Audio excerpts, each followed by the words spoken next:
You're watching continuing live coverage of the aftermath of a devastating tornado. Over the weekend, 70 tornadoes in 70 states, but what happened here in Joplin was certainly the worst. Over 2,000 homes have been destroyed here in Joplin. The people here, they need help. We showed you this extraordinary security camera video showing the destruction at the only high school in Joplin, Missouri.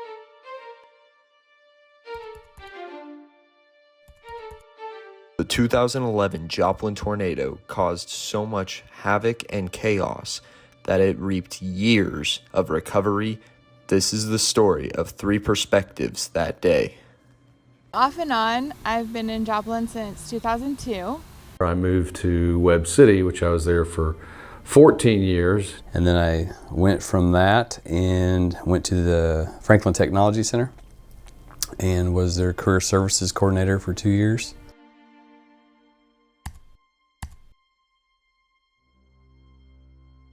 With tornadoes being so common in the Midwest, most people took little caution when tornado warnings were issued.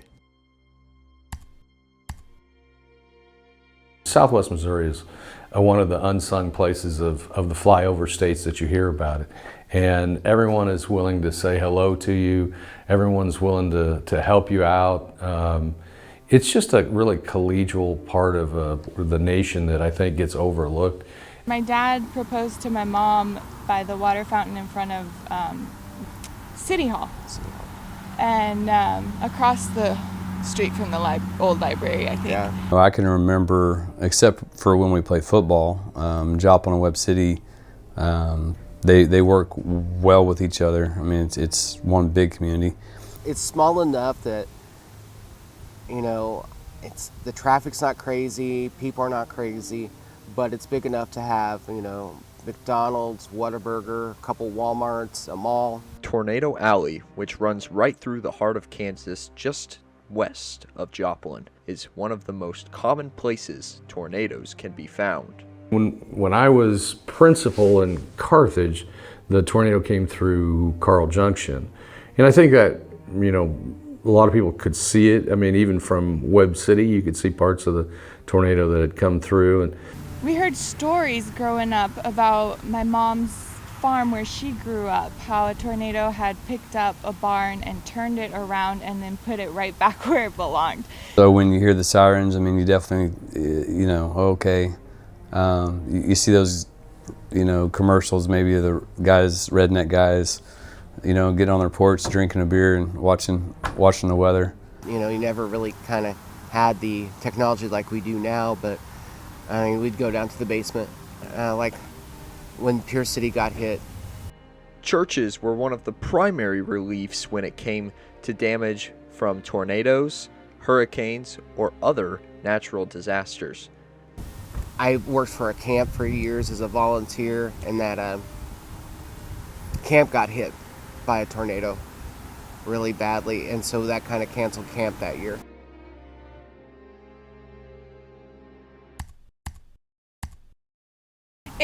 It was a really nice, pretty day. And it was a Sunday day. It was Sunday. We went to church. I ate lunch with your folks, and they lived on 17th and Range Line, right across from Highland. home. Yeah. Right across the road from Walmart. Walmart and Home Depot.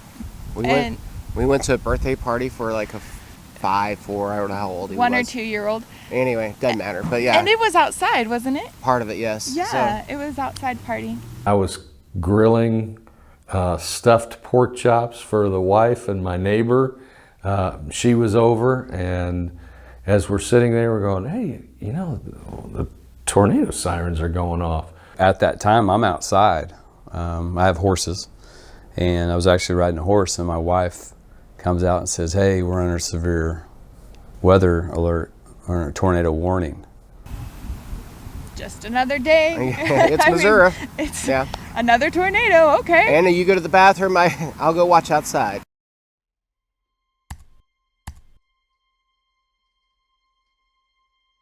Numerous tornado warnings across the region throughout the afternoon, especially in southeastern Kansas near Parsons, Cherokee County. But these were all funnel clouds, and they really didn't drop tornadoes on the ground.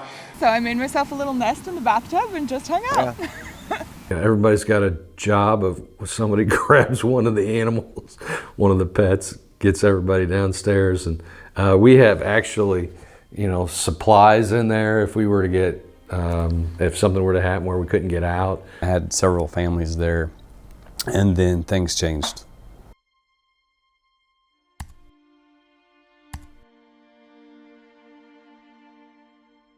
We are going. Wait, stop! It's right in the field. Get closer. We are going to get closer. Isaac, it's right there. I know. It's right there. I know, but we can get closer. Oh my gosh! Roll down your window. Roll down your window. Oh! Big tornado. Big, strong tornado. Listen to it.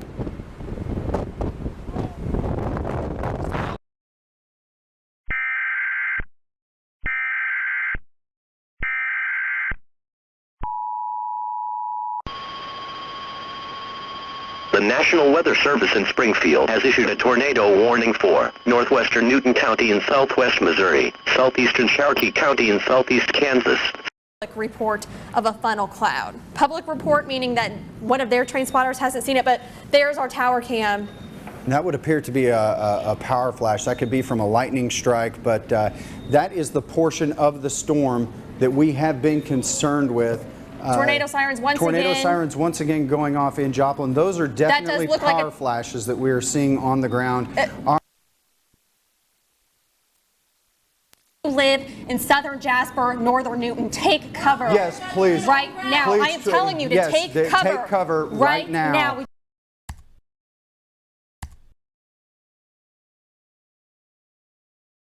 The weak twister rapidly grew into one of the biggest tornadoes ever recorded in the nation's history.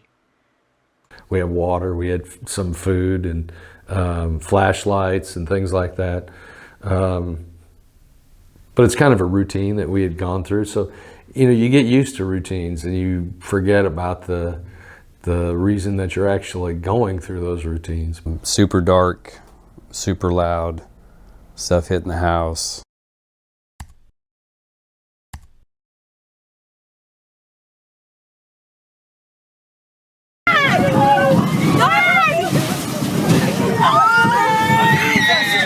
And some of the news, it was all rumors, like, hey, Walmart got hit, Home Depot got hit. I started receiving some text messages from, Joplin and some other places, people checking in to see if we're okay. But not, I mean, it was rumors, you take that for, how grain of salt or whatever. Well, in that moment, like I said, we didn't know anything for sure until his mom called. You didn't know how far this thing was taking up space and who was involved in it. So I had people from Springfield, people from all over were going, hey, are you guys okay? Well, I don't.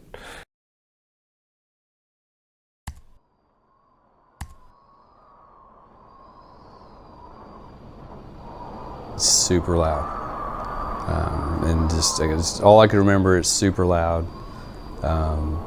Things hitting the house. And you're just sitting there, praying like this is going to happen.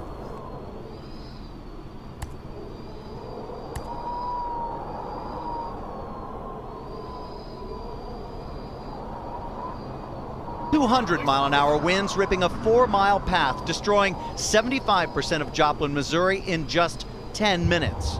The rain-wrapped tornado destroyed homes, businesses, and power lines, leaving behind a trampled mess for its victims to clean up.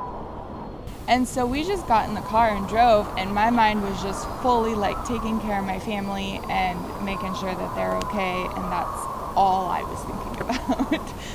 When my mom called, she was in sheer panic. She's getting news from Kansas City about Walmart being hit. And so as soon as I got off the phone, I was wearing shorts and tennis shoes. I kind of put jeans on and a different type of shoes to kind of protect myself. And by the time we started out, all the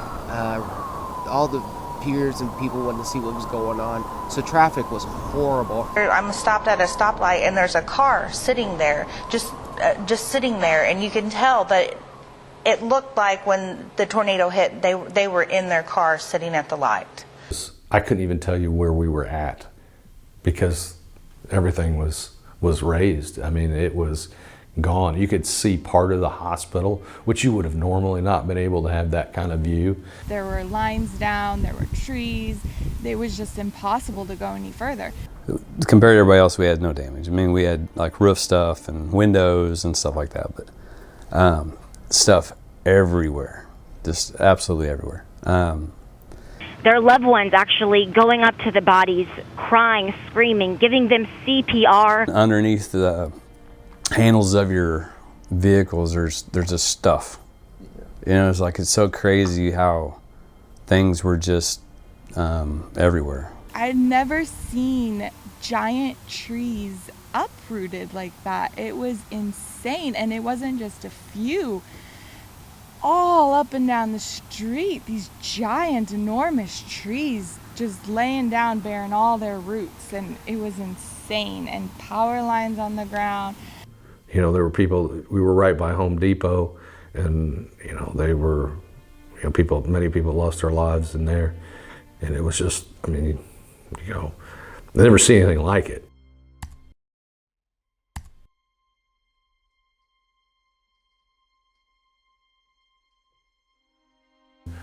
Really just waved us on as they needed people to take to a place where they could go and get shelter and get medical care and things like that. I mean, obviously if they needed, they'd have an ambulance, but yeah, it's just a surreal experience. The most eerie thing you heard for, gosh, 2 or 3 days was sirens.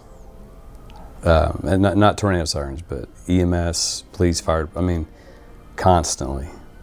We got there, and there was no way to get into the house because there was so much blocking the doors. We hear, Dustin, Anna, and I look over, and here is my youth group kiddo having her cello. She's 15 years old. She gave up a car for that cello. I'm like, can we do anything? She's like, will you take my cello?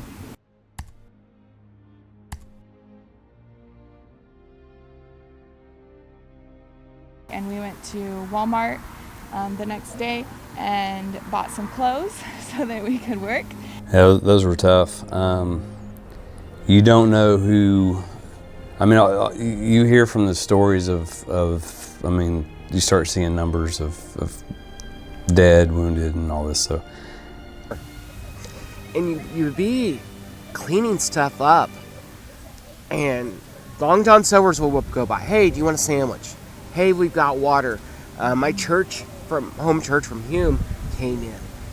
And they went to College Heights and they were making sandwiches and bringing supplies in. The thing I remember about from that day on was God's church showed up. I can tell you what happened. I don't know. God was with us. He protected us all the way. Rosetta was at home watching her 4-month-old grandson, Elijah, when she heard the tornado coming Sunday. You grabbed the baby, you ran around into this closet. The Dunn's Church, transformed into an emporium of food, clothes, and other basic needs. And you could walk by houses and it's destroyed. But their kitchen is there and their table's there, and they were eating dinner. I mean, their plates are still there. I want to stress that God showed up. I mean, God was there, and there were deaths, and some of those people were good, God-fearing people. And they went home. You talk about God's hand on spots. I walked through it. I was part of a team that went through looking for people. A couple of our buildings, the high school and the junior high, were both being used as shelters for displaced people out of their homes. And for that month, you can drive. I would drive through the tornado zone, and it was so weird because if you drove in through Joplin, it's so lighted, and it was like pitch dark, like it was on the farm. It was a terrible situation, but I do think there was a lot of positive that came from that. But at some point, somebody's got to make a decision about what you're going to do, and with that, there comes criticisms, and you just have to be willing to accept those and move on. That girl that had the cello, 2 weeks later, she's like, can you bring that to me? And she played at our wedding.